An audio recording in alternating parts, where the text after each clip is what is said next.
3,5 месеци трае предистрагата на обвинителството која треба да утврди кој е виновен што автобусот на Бесатранс во кој загинаа 45 мажи, жени и деца над 120 пати ја минал државната граница со фалсификувани документи.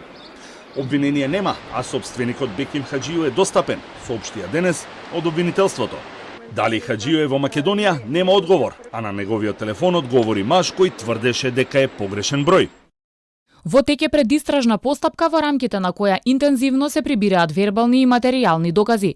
Собственикот на фирмата е достапен. По утврдување на сите факти и околности ќе биде донесена јавна обвинителска одлука. Она што е познато досега, а кое го соопшти републичкиот јавен обвинител Љубомир Јовески кон крајот на јануари, е дека собственикот Хаџију 2 пати бил сослушан, а обвинителството издало наредби до МВР, царината и други институции за да утврди како работела Бесатранс и како автобусот ги минувал границите со фалсификуван извод од лиценца.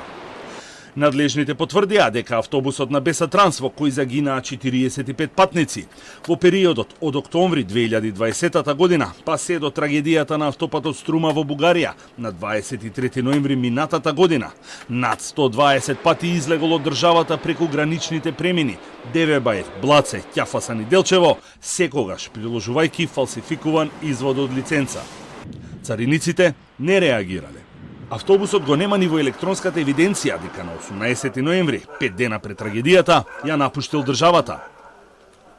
Досега одговорност понесоа само двајца цариници кои беа таа вечер на граничниот премин Девебајр и кои беа суспендирани.